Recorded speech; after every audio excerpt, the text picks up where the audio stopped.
Okay, so here we are again. Here we are again. Our third installment.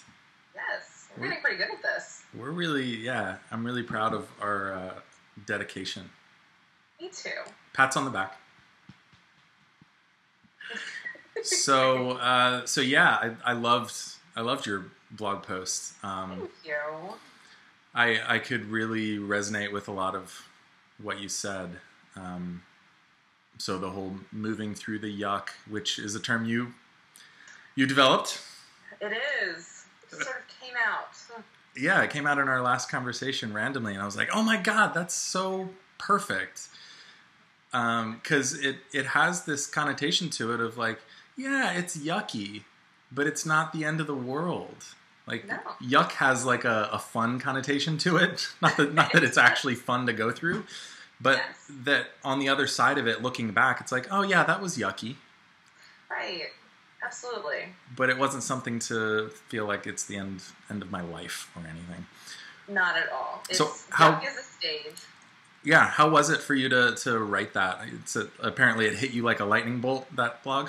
It really did. I sat for like an hour and a half just waiting for the inspiration to hit me, and then at midnight I was like, ooh, there it goes, and I'm like, and out it came. It just like, I feel like a lot of my writing, especially about herpes and my experience like growing, just kind of pours out of me. It can't be contrived because it comes from a very like authentic place. So it's something that has to kind of come out naturally. Much like coming out with your diagnosis, shouldn't be forced out. It has to come out, when you're ready to the world. Yeah. So what were some of the main points in the blog that really it really jumped out at you? I think first the feelings of just dirtiness and feeling unlovable and unsexy directly after the diagnosis, being petrified to call and tell my partner that we had herpes, because I was certain that I had given it to him, and I was correct. I had in fact given it to him because I didn't know what it was. I thought it was razor burn, and when you're 22 years old and kind of uninformed, you don't recognize symptoms, and we can have a whole other conversation about the lack of comprehensive sex education in schools, but... Yeah, it's a whole nother Skype call. Whole other Skype date. Maybe that'll be next week's blog. Yeah. But I was so petrified to tell him that I had given him this condition, because all I knew about herpes was what I had heard in the media, that it's forever, and it's dirty, and it's disgusting and horrible, and so I felt like I had given him this like horrible sentence, and I was like, my fingers literally shook as I was dialing his number on my phone, and he responded so kindly and with such compassion, and it just felt like a weight was taken off my shoulders, and so that was a really important thing. Like, I just got chills down my spine when you said that he responded that way. Like, when I read that too, it was like, oh gosh, how awesome. And we've talked about this before, like, of this being your first experience of telling someone and having it be so positive and so compassionate. When I've heard so many stories of people who get lashed out at and like, how dare you, you horrible, evil person, and so to get that kind of a response, that must have kick-started the healing process early for you. It did. It really, really did. Although, as I kind of got to later in the blog, the healing process is not linear. So I was off to a really good start, and then the universe was like, down in the mud you go. Because after he and I parted ways, I was rejected by a lot of guys who were not quite so compassionate or accepting or non-judgmental. So I really felt like I was down in that yuck, like wading through all of the misery, feeling like I would never find a partner like the one that I had just lost, who would accept me for who I am and for the condition that I have. And so I really felt alone in a lot of ways, literally and figuratively. And it took a while to find someone who was actually quite educated about herpes and knew that it wasn't such a big deal. And when that happened, it was like the heavens opened up and everything was going to be okay again. Yeah. Well, what did you learn most about being in the yuck? Because a lot of people, I know I've been through this. When I'm in the yuck, I want nothing more than to get out of it as soon as possible. Yes. But it seems that a lot of growth happens in the yuck if we're open to it. Sometimes even if we're not open to it. Right. So, yeah, what was that for you? Like, what did you learn about your yuck? The yuck was a really transformative time for me. I'm a big proponent of therapy. I still see a therapist every other week, and so going to therapy while I was in the midst of all of that crap, for lack of a better word, was really helpful for me because it allowed me to really analyze kind of what I was feeling and identify those feelings and not just let those feelings be my reality. So that was important, as well as knowing that I was growing. And at every minute in that yuck, I was growing a little bit more. And that at some point, this growth was going to pay off. So it was sort of like sitting with the yuck and being present with it and accepting it as a growth opportunity, much like a seed has to sit in fertilizer, as you mentioned last week, before it can start growing and hitting the surface. Yeah. Well, that's a much more politically correct term. I actually used horse shit instead of fertilizer. But I mean, sometimes that is the most nourishing thing for a seed, for a plant to grow, is shit. And, you know, it may seem poetic to start, you know, saying, oh, we're seeds and we're in shit. But if we actually really start thinking of that as an opportunity to look at ourselves, and in that aloneness, I think I have a really negative, or I've had a really negative association with aloneness in my life. And I still do to a certain extent. I'm moving through it, of realizing that aloneness is actually getting to know myself better too. It's not a necessity for me to prove to myself that I'm okay by being around other people, or having to be in a relationship to prove that I'm worthy, or any of that kind of stuff. So sometimes when I'm alone and I'm feeling lonely, I can switch that into, wow, is this actually an opportunity to learn more about myself, to actually hang out with myself on a deeper level? Absolutely. And I spent a lot of time hanging out with myself that first year to 2 years. And it was a good time for me. Like, it gave me an opportunity to develop skills that I had kind of ignored. Because when you're in a relationship, you get so focused on the other person that sometimes you stop focusing on developing your own skills and abilities. So it really gave me some time to say, you know what? I really enjoy cooking, so I'm going to do that more, and not for other people, just because I like to do it. Yeah. And I adopted a cat, and he and I spent a whole lot of time together, and that was great. So I felt like I was giving back to society by adopting an animal, and it gave me companionship without feeling like I needed a person to be there. But it also gave me a chance to really get comfortable with aloneness. And realize that, much like herpes, it's not as scary as you think. It can actually be quite enjoyable. Even herpes can be quite enjoyable, because I've had so much fun doing these videos in the last 3 weeks. And I wouldn't have been able to do that if I hadn't had herpes. So, like, hooray for that. Well, it's an interesting thing to look at, of maybe not necessarily glorifying herpes, of like, yay, herpes, but I mean, it's a doorway into maybe looking at my aloneness. It's a doorway into those beliefs maybe that I had around having to be in a relationship to prove that I'm worthy and that I have value. And, you know, I saw this really amazing video. I wish I could remember the guy's name. but he was talking about depression. And he was saying that for the most part, when we're actually feeling depressed, it might actually be a biological, natural state of being where our bodies, our psyches want to be alone because we need to actually look inward. And the only way to do that is without the distractions of the outside world. It's why when we're depressed, we feel like cocooning up. We feel like being alone because maybe that's actually what we need.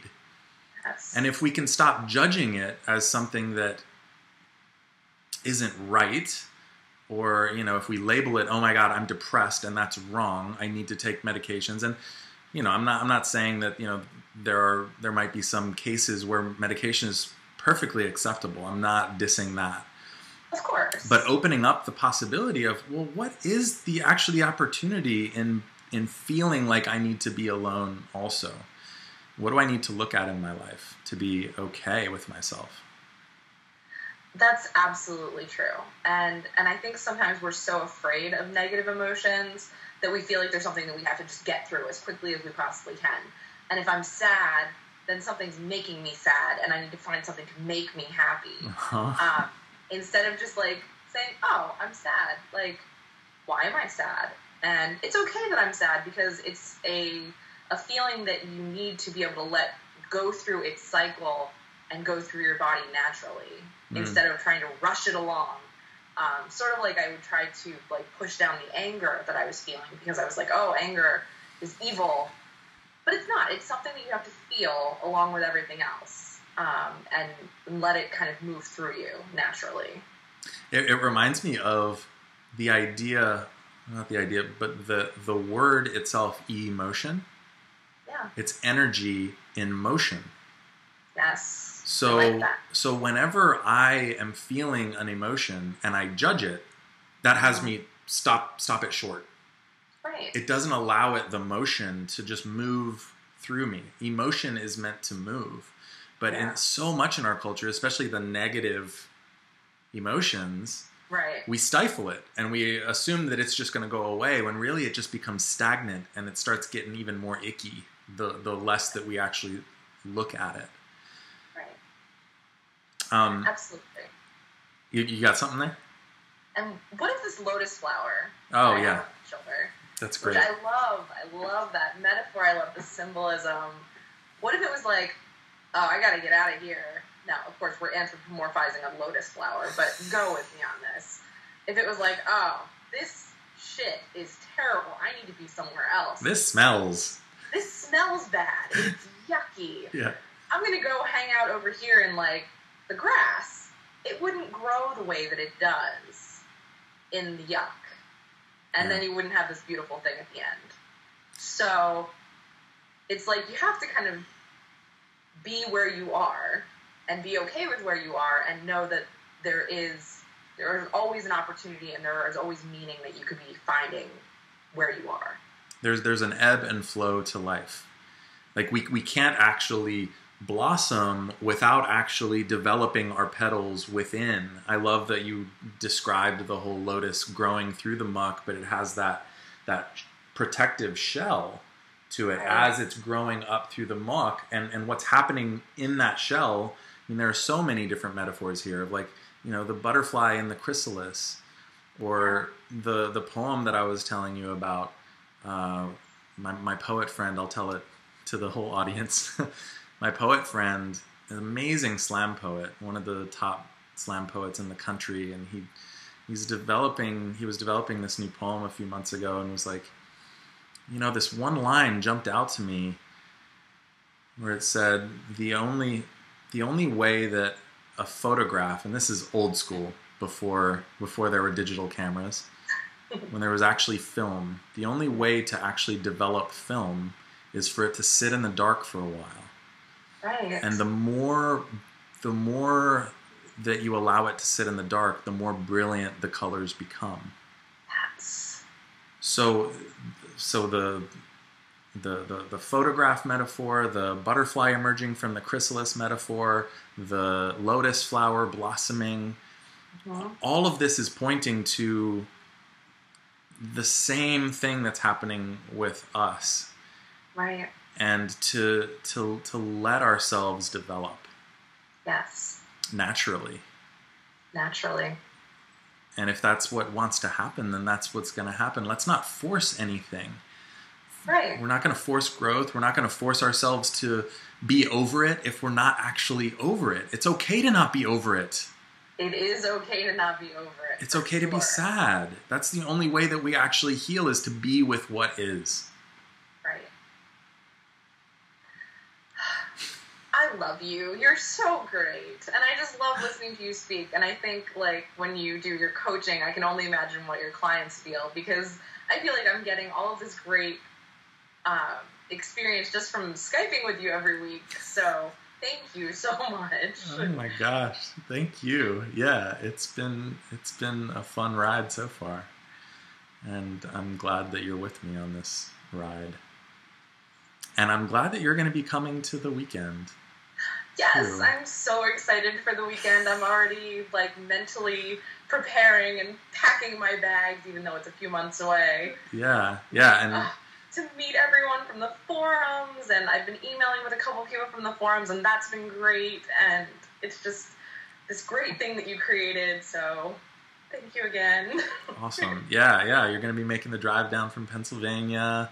We got a few other people, Whoopsie Daisy from the forum, who went through the weekend as a participant last time in January, is actually going to be flying down from Canada to be a staff member this time around. So, awesome.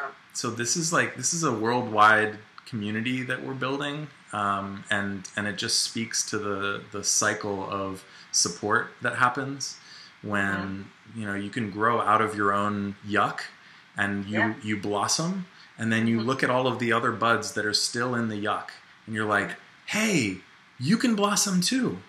Absolutely. So there's going to be a whole nother round of potential buds that are in the yuck that we're going to just be with during the weekend. Absolutely. Another participant is going to be flying down from Canada, and another one probably from Europe, and a whole bunch of other people from other states are going to be making the drive. So it's July 12th through the 14th. Let's make this clear so people watching this video can know. On herpesopportunity.com is going to be all the latest news on that. It's going to be in Raleigh, North Carolina.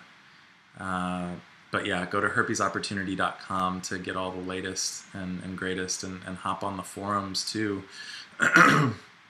We're on the forums as much as we can be, and supporting people in their growth and becoming lotus flowers.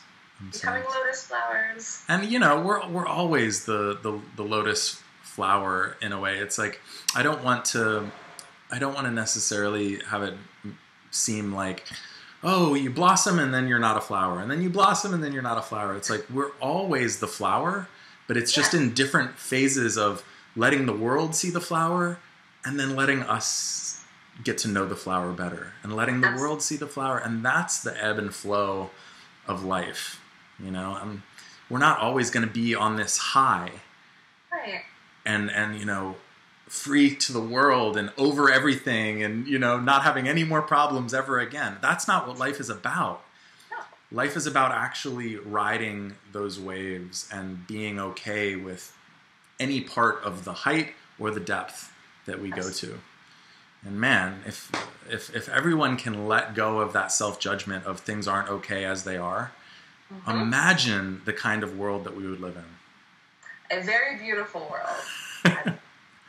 So that's what we're standing for, right? That's what we're standing for.